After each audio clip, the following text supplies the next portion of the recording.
अस्सलाम वालेकुम स्टूडेंट्स। आज हम लोग होमोट्रोपी एनालिसिस मेथड इसकी डिस्कशन करेंगे और ये जो होमोट्रोपी एनालिसिस मेथड है इसको किस तरीके से अप्लाई किया जाता है, ये हम पूरी लेक्चर सीरीज़ है जिसके ऊपर हम मुख्तलिफ प्रॉब्लम पे इसके एप्लीकेशंस और इसके कोड डिस्कस करेंगे और इसको मैथमेटिका पे कैसे अप्लाई किया जाता है।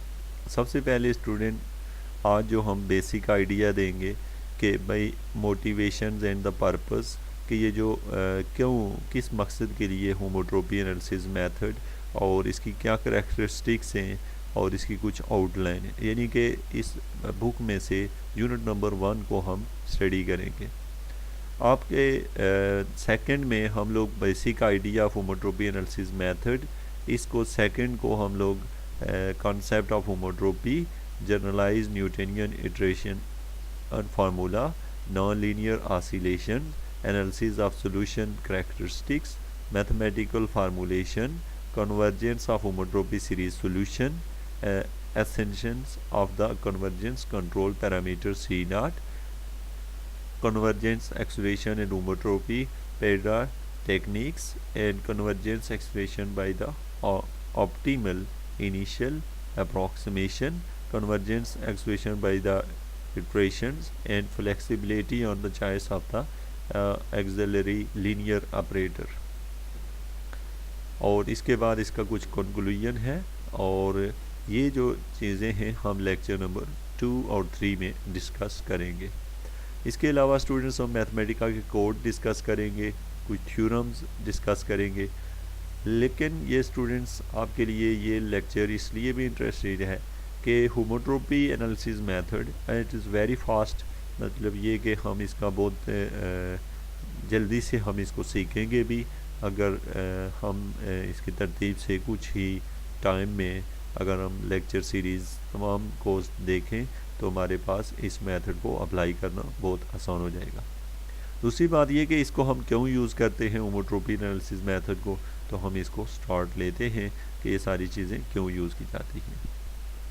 तो स्टूडेंट्स हमारे पास ये है कि इसकी क्या पर्पस क्या है। तो हम जानते हैं कि जो नॉन लीनियर डिफरेंशियल इक्वेशंस होती हैं और पार्शियल डिफरेंशियल इक्वेशन जो कि नॉन लीनियर्स होती हैं उनको सॉल्व करना काफ़ी मुश्किल या कि नामुमकिन काम होता है, जो कि बहुत सारे लोगों ने इनको सॉल्व करने के लिए कुछ आइडियाज़ दिए हैं, जैसे कि हमें परटर्बेशन मेथड हो गया और कुछ और टेक्निक्स हैं जिनसे इनको सॉल्व करने की कोशिश की गई। बहरहाल ये था कि इसमें हमें परटर्बेशन में जो है वो जो एप्सिलॉन आता था उसकी इस्तेमाल होना और कुछ कंडीशंस होना, ये बहुत सारी ऐसे फैक्टर थे जिसकी वजह से परटर्बेशन भी बहुत सारे नॉन लीनियर प्रॉब्लम में बल्कि मैक्सिमम प्रॉब्लम में हमारे लिए खुद एक प्रॉब्लम बन जाता था। तो फिर स्टूडेंट्स ये है कि ये जो मेथड है हमारे पास, जैसे कि यहाँ, तो इसमें स्टूडेंट सबसे पहली बात ये कि यहाँ पे हमारे पास जो कि आपने प्रीवियस बहुत सारी बुक और आथर्स ने कोशिश की है कि ट्रेडिशनल परटर्बेशन टेक्निक से डिफरेंट सवालों को हल करना जो कि नॉन लीनियर हो। लेकिन ये जो प्रॉब्लम थे ये हमारे पास जो थे स्मॉल और लार्ज फिज़िकल पैरामीटर्स के ऊपर ये डिपेंड करते थे। अब हमारे साथ मसला ये था कि यहाँ पे जैसे कि हम कहते हैं कि फ्लूइड मैकेनिक्स के अंदर आप देखें कि ऐसे प्रॉब्लम जिसमें रेनॉल्ड नंबर जो है वो वेरी वेरी लेस देन, यानी कि उसकी वैल्यू बहुत कम हो, तो वो तो हमें परटर्बेशन इनके सोल्यूशन दिया करती थी। लेकिन इनको अगर रेनॉल्ड नंबर हाई हो और या फिर इसकी वैल्यू कुछ बढ़ जाए तो उस केस में हमें जो था यहाँ पे बहुत ज़्यादा प्रॉब्लम ही नहीं बल्कि ऐसे क्वेश्चन को सॉल्व भी नहीं कर पाते। होमोट्रोपी एनालिसिस मेथड इसके बरक्स जो है, ये जो बुक में आपको भी दिखा रहा हूँ ये लियो की बुक है और ये सबसे फास्ट आथर हैं जिन्होंने इसको होमोट्रोपी एनालिसिस मेथड को इंट्रोड्यूस करवाया। ये बुक जो है ये 2017 में लिखी गई है और इसमें उन्होंने तमाम जो बेसिक प्रीवियस रिसर्च हुई है होमोट्रोपी एनालिसिस मेथड पे वो सारी की सारी इस बुक में इंक्लूड की है। यहाँ पे आप देखेंगे कि हमारी वीडियो सीरीज़ में 2-3 किताबें हैं जो कि इसके ऊपर होमोट्रोपी एनालिसिस मेथड पे है, उनकी सारी इंफॉर्मेशन आपको प्रोवाइड की गई है। इसके बाद जैसे कि ये एक बुक है बिनोर पर्टर्बेशन ल्यू 2003 में इसको लिखा गया है। इन शार्ट यहाँ पे ये है कि होमोट्रोपी एनालिसिस मेथड के ऊपर पब्लिश होने वाले बेशुमार पेपर्स जिसमें से बहुत सी नॉन लीनियर इक्वेशन को सक्सेसफुली सॉल्व किया गया है और इनको एग्जैक्ट रिजल्ट्स और कुछ ऐसे पेपर्स जो पब्लिश किए गए हैं जो कि बिल्कुल बेहतरीन रिज़ल्ट और उन सारी रिक्वायरमेंट पे पूरे उतर रहे हैं।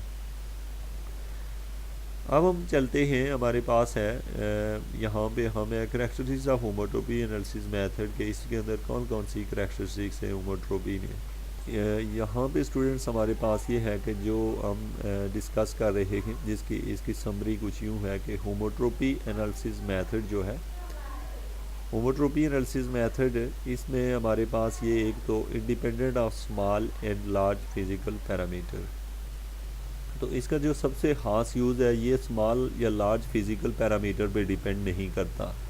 सेकेंडली ये है कि ये कन्वर्जेंस की इसमें गारंटी है, यानी कि इसके सॉल्यूशन जो होते हैं हमारे पास वो कन्वर्ज करते हैं।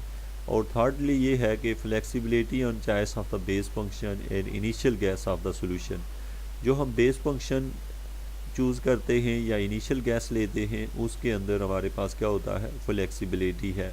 मीन ये कि हम अपना चॉइस बड़े आराम से और अपनी मर्ज़ी से ले सकते हैं। और ये जो है होमोट्रोपी एनालिसिस जो टेक्निक है, इसके टेक्निक है या मेथड है, ये हमारे लिए बाकी जो एनालिटिकल टेक्निक्स हैं उनमें से नॉन लीनियर के लिए सबसे बेस्ट है।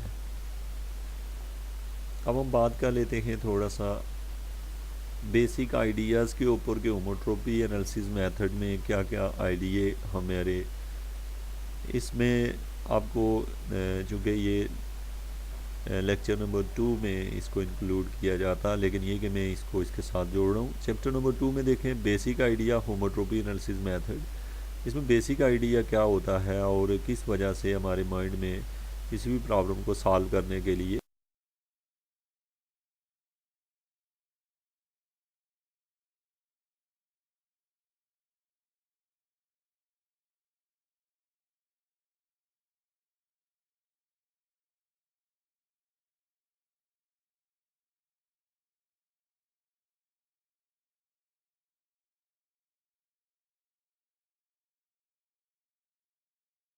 तो हमारे पास जो हेम है जब हम होमोट्रोपी एनालिसिस मेथड का यूज़ करते हैं,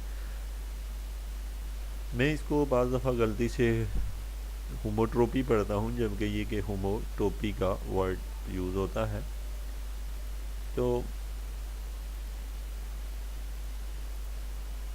सबसे पहली बात ये कि हमारे पास ये क्या होता है, एक कंटिन्यू डिफॉर्मेशन होती है लाइक स्क्वायर टू इलिप्स। मैं इसकी एक एग्जांपल आपको दूं। सबसे पहले देखें ये हमारे पास एक प्रॉब्लम है। प्रॉब्लम ये है कि साइन पाई एक्स इसको और इसमें एक ख़ास रिलेशन है 8x - 1 में, इन दोनों में एक ख़ास रिलेशन है साइन पाई एक्स और 8x x - 1। अगर हम इन दोनों टर्म्स को इस फॉर्म में लिखें 1 - q into sine pi x, आप देखें 1 - q into sine pi x into q into 8x into x - 1, इन दोनों में ऐसा क्या रिलेशन है। अगर हम q की वैल्यू 0 से लेके, यानी कि अब हमें जो x है x की वैल्यू हमने लेनी है 0 to 1 और q की वैल्यू भी लेनी है 0 to 1। अब स्टूडेंट्स अगर हम यहाँ पे q की जगह 0 पुट करेंगे तो ये वाली टर्म सारी की सारी 0 हो जाएगी।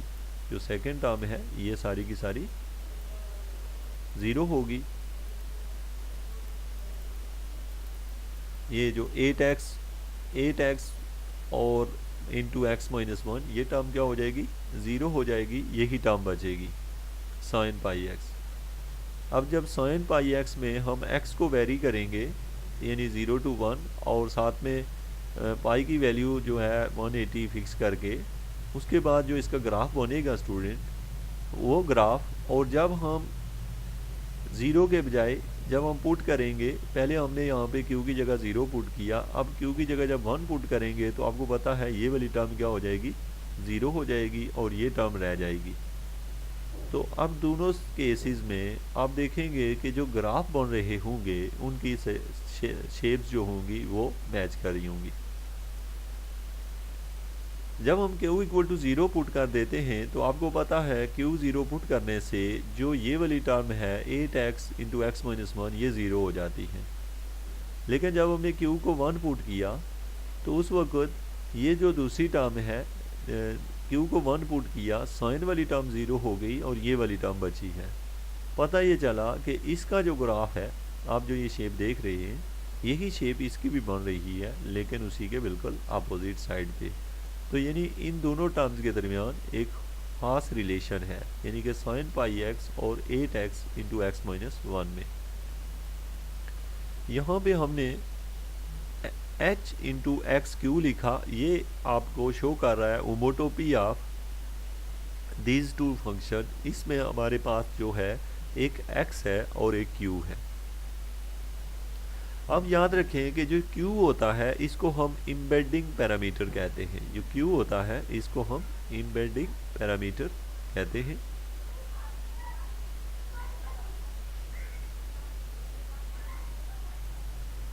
ये हमारे पास एम्बेडिंग पैरामीटर है। ओके, अब मैं थोड़ा सा इसको रिपीट कर दूं। सबसे पहली बात ये कि हर एक कोई फंक्शन जो होता है उसका किसी दूसरे फंक्शन के साथ कोई ना कोई रिलेशन ज़रूर होता है। हम दो सेम रिलेटेड फंक्शन लेते हैं, जैसे कि हमें अगर एक फंक्शन साइन पाई एक्स दिया था तो कोई दूसरा फंक्शन हमने खुद से ऐसा चूज़ किया जिसकी वैल्यू बिल्कुल उसके यानी कि कंटिन्यू चेंज में आए। कंटिन्यू चेंज में देखें आप, जैसे ही हमने क्यू की जगह ज़ीरो रखा तो आप देख रहे हैं कि ये ग्राफ है, क्यू इक्वल टू 1/4 रखा, ग्राफ की शेप ये है, 1/2 रखा ये है, तो ये कंटिन्यू चेंज है। मीन ये कि अब ये नहीं हो सकता कि अब ये लाइन यू हो और अगली लाइन जो है वो जो है वेव टाइप बन जाए दूसरी, तो उस तरह हो तो वो एक कंटिन्यू चेंज नहीं है। तो आप इस शेप को देख सकते हैं कि अगर हम मुख्तलिफ टाइम में एक पिक्चर लें तो हमें यही फील होगा कि यही जो लाइन है ये मूव हो रही है, जबकि ये कंटिन्यू चेंज है इन दोनों साइन पाई एक्स और 8x इंटू एक्स माइनस 1। होमोटोपी में हम लोग जो इंट्रोड्यूस करवाते हैं वो होता है 1 माइनस क्यू, जिसको हम एम्बेडिंग पैरामीटर कहते हैं, जो कि जिसकी वैल्यू चेंज करने से वो अपनी कंटिन्यूटी को शो करता है। और अब हमारे पास है, हम मूव करते हैं कुछ एग्जाम्पल की तरफ। थोड़ा सा दूसरे नंबर पे ये है कि ये याद रखें कि इसी चीज़ को नीचे जैसे यहाँ पे लिखा गया है, जैसे हमने इसकी जगह ज़ीरो रखा क्यू की जगह तो ये वैल्यू आई, ये चीज़ें मैं आपको बता चुका हूँ। दूसरे नंबर पे ये वैल्यू आई है। नेक्स्ट है हमारे पास यहाँ पे वो ये एक बात देखें। सबसे पहली बात ये कि हमारे पास कोई फंक्शन है। अनफॉर्चुनेटली चूँकि हम लोग बात कर रहे हैं होमोटोपी की, और ये जो स्टूडेंट्स होते हैं अप्लाइड मैथमेटिक्स के, उनके लिए ये प्रॉब्लम होता है कि टोपोलॉजी को न समझने की वजह से, जो कि उनसे रिलेटेड न होने की वजह से। लेकिन ये इंतहाई सिंपल है।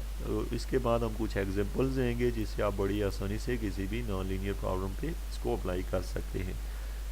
अब देखें स्टूडेंट्स, हम यहाँ पे मैंने आपको ये बात अभी हमने ये लिया, कोई सी है, ये कोई इंटरवल है, और इसके अंदर इसमें ऑल कंटिन्यू रियल फंक्शन, इसमें हमने क्या किया, दो फंक्शन लिए, एक एफ लिया और एक जी लिया, इसी इंटरवल से लिया। ये याद रखें, फंक्शन का ताल्लुक इसी इंटरवल से है।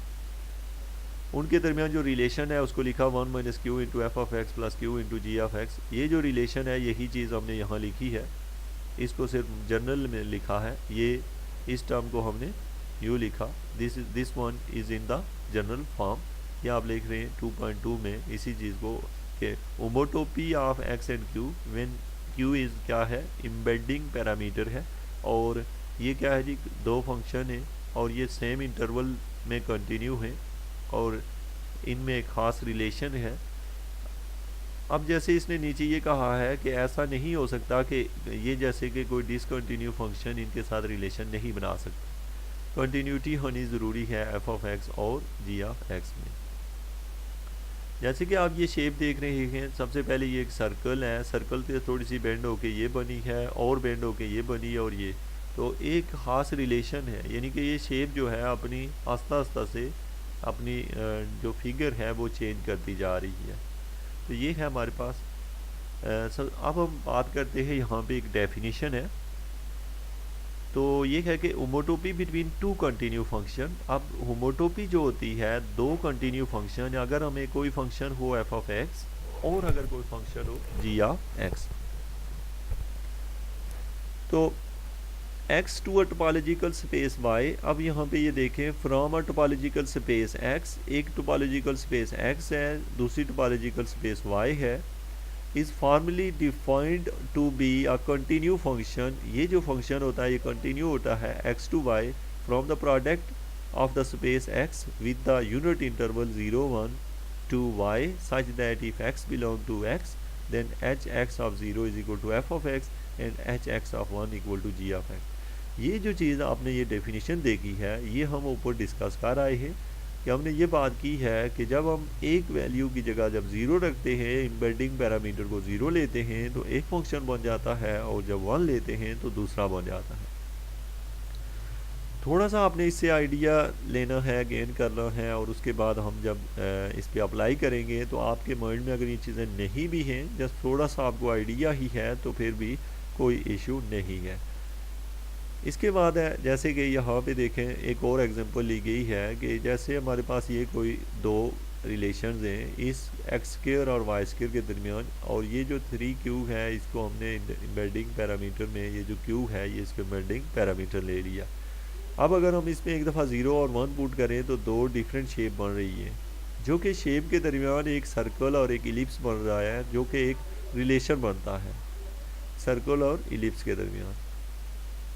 यहाँ पे द एम्बेडिंग पैरामीटर q, यहाँ पे एक डेफिनेशन है, आप इसको नोट कर लें। The embedding parameter q belong to 0 1 in a homotopy of a function और equation are called the homotopy parameter.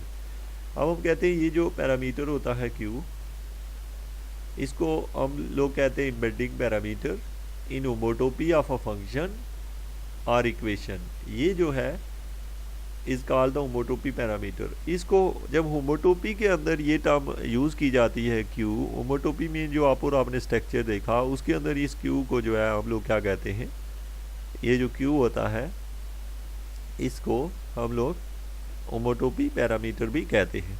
जब भी हम नेक्स्ट जब होमोटोपी पैरामीटर की बात करेंगे तो आपके जहन में ये होना चाहिए कि ये q जो है इसकी डोमेन जो है वो 0 to 1 है। इसके बाद चूँकि होमोटोपी में एक आप बड़ी ख़ास चीज़ जिसमें हम लोग बात करेंगे ज़ीरोथ ऑर्डर डिफॉर्मेशन इक्वेशन, इसको हम थोड़ा सा डिस्कस कर लेते। तो स्टूडेंट्स हमारे पास जो होता है ज़ीरोथ ऑर्डर डिफॉर्मेशन इक्वेशन क्या होती है, जैसे कि हमारे पास सपोज़ हम ये करते हैं एक इक्वेशन है और उस इक्वेशन को हमने एप्सिलॉन 1 से डिनोट किया हुआ है। कोई इक्वेशन है जिसको हमने एप्सिलॉन 1 से डिनोट किया हुआ है और हमें इसका सोल्यूशन पता है, और इसका क्या है, इसका एक सोल्यूशन है और इसके सोल्यूशन का नाम हमने u रख लिया, यानी कि कोई इक्वेशन है और उसका सोल्यूशन क्या है, u है। अब ये एक और एप्सिलॉन है, ये इससे थोड़ा डिफरेंट है, इसको हमने ये जो एप्सिलॉन है ये एक और इक्वेशन है जो कि हमने खुद से ली है, इसको हम इनिशियल इक्वेशन कहते हैं। ये वाली इक्वेशन हमें गिवन है, हमें पता है, और इसका सोल्यूशन भी सपोज़ के u है, जो हमें पता है या नहीं पता, लेकिन हम कहते हैं कि u इसका सोल्यूशन है या होगा। तो ये जो इक्वेशन है ये हमने खुद से सपोज़ की है और इसको हम इनिशियल इक्वेशन कहते हैं, और इसका जो सोल्यूशन है वो हमें पता है। तो अब हम ये समझे कि हमारे पास अगर कोई इक्वेशन दी हुई हो तो उससे मिलती जुलती एक और इक्वेशन हम लेते हैं जिसका सोल्यूशन हमें पता होता है, और ये वो इक्वेशन है जिसका सोल्यूशन फ़िलहाल हमें नहीं पता। अब हम ये करते हैं होमोट्रोपी इक्वेशन बनाते हैं, जो कि ऊपर आपने होमोट्रोपी की ये डेफिनेशन पढ़ी थी कि वहाँ पे एक हो गया जी एप्सिलॉन नॉट और एप्सिलॉन 1 में हम आपस में रिलेशन बनाते हैं। अच्छा, ये जो है यहाँ पे जैसे कि हमने दो दो इक्वेशन है हमारे पास, इन दोनों इक्वेशन में एक ख़ास रिलेशन बनाते हैं। अब Q जो होता है इसमें होमोट्रोपी पैरामीटर, यहाँ पे आपको Q दिखाई नहीं दे रहा, लेकिन इसके साथ हम लिखते हैं क्योंकि ये वाला जो साइन है ये शो करता है, यहाँ Q डालते हैं तो ये प्लस या फॉर्म में कन्वर्ट हो जाता है। और दूसरे नंबर पे इनमें हमें जो केयर करनी पड़ती है वो ये है कि ये जो दोनों फंक्शन है ये कंटिन्यूसली वेरिएशन हो इनमें। जैसे कि ऊपर मैंने एक एग्जांपल में आपको दिखाया कि कंटिन्यू वेरिएशन से क्या मुराद है। जैसे कि अगर एक सर्कल है तो वो एलिप्स तो बन सकता है, लेकिन सर्कल एक लाइन नहीं बन सकता। अब हम बात करते हैं यहाँ पे, सबसे पहले जो आपके माइंड में है वो ये है कि इक्वेशन एक हमें दी हुई है, सपोज उसका सोल्यूशन जो है वो u है। दूसरी इक्वेशन हमने सपोज की और उसका सोल्यूशन u0 हमें पहले से पता है। फिर हमने एक होमोट्रोपी बना लेते हैं। अब होमोट्रोपी में हम लोग ये करते हैं कि हमने कहा कि होमोट्रोपी जो है वो ठीक बनी हो, यानी उन दोनों फंक्शन के दरमियान एक खास रिलेशन हो। और जो इनिशियल इक्वेशन होती है हमारे पास, जिसको हमने इनिशियल इक्वेशन कहा हुआ है, यानी कि ये जो इक्वेशन है इसमें epsilon not is the original equation and epsilon 1 while the solution varies continuously. अब सॉल्यूशन जो है वो कंटिन्यूसली वेरी करना चाहिए। तो जो हमारे पास epsilon 1 is unknown solution u of epsilon 1, ये जो एप्सिलॉन 1 है ये अननोन सॉल्यूशन है u ऑफ एप्सिलॉन 1 का जो अननोन सॉल्यूशन है। जो इस तरह की होमोट्रोपी इक्वेशन होती है उसको हम ज़ीरो ऑर्डर डिफॉर्मेशन इक्वेशन कहते हैं। हम एक एग्जांपल लेंगे आफ्टर सम डिस्कशन के बाद, तो ये चीज़ें आपको वन बाय वन क्लियर होती जाएंगी। जैसे कि अब हम यहाँ आते हैं, यहाँ पे लेते हैं that we can construct many different homotopy which connect to the circle equation. यहाँ पे थोड़ा सा मैं अब आपको फर्स्ट जो ऑर्डर है ये हमारे पास, ये आप ऊपर देख चुके हैं, ये को होमोट्रोपी है। इस होमोट्रोपी में हम इसको अगर 1 इंटू ये मल्टीप्लाई वगैरह करके सिंप्लीफाई करें तो ये जो इक्वेशन है इसको इस फॉर्म में भी लिखा जा सकता है। जस्ट हमने 1 के साथ और q के साथ मल्टीप्लाई किया और q कॉमन ले लिया। अब हमने क्या किया, इसका पार्शियल डेरिवेटिव लेते हैं, किसके साथ, q के साथ। जब पार्शियल डेरिवेटिव लेते हैं तो आपको पता है कि साइन वाली टर्म खत्म हो जाएगी और ये टर्म बचेगी। मीन ये कि इन दोनों टर्म्स के दरमियान आपने जो रिलेशन है वो ये बना है। तो इस रिलेशन को हम लोग कहते हैं, इसको हम कहते हैं रेशो। क्या कहते हैं इसको, रेशो। रेशो ये देखें, चूँकि ये इसकी रेशो है, पार्शियल डेरिवेटिव है विद रिस्पेक्ट टू क्यू, या इसको हम इसकी स्पीड भी कहते हैं, यानी कंटिन्यू डिफॉर्मेशन फ्रॉम इससे sine pi x to 8x into 1 इसमें। And the first order homotopy derivative, इसको हम लोग फर्स्ट ऑर्डर होमोट्रोपी डेरिवेटिव भी कहते हैं। और इन जनरल अब देखिए, जैसे कि ये जनरली हमने ये इक्वेशन लिखी हुई है, कोई भी इक्वेशन है, और जब हम इसका डेरिवेटिव लेते हैं तो अब आपने देखा कि डेरिवेटिव कैसे बन जाता है, g ऑफ x पहले और माइनस f ऑफ x, जो कि ऊपर आपने इस शेप से ये चीज़ अखज़ की कि जब भी हम डेरिवेटिव लेते हैं तो ये डेरिवेटिव इस फॉर्म में आता है, जो कि हमें लेने की ज़रूरत नहीं पड़ती। हम just gx minus f of x, ये जो gx होता है ये हमारा खुद से सपोज होता है और f ऑफ x हमें गिवन होता है। तो इसको हम क्या कहते हैं जी, फर्स्ट ऑर्डर होमोट्रोपी डेरिवेटिव कहते हैं। इसी कॉन्सेप्ट को जनरलाइज किया गया है और इसके लिए ये एक एग्जांपल यहाँ पे दी गई है और इस एग्जांपल को हम नेक्स्ट लेक्चर में डिस्कस करेंगे। Thank you very much.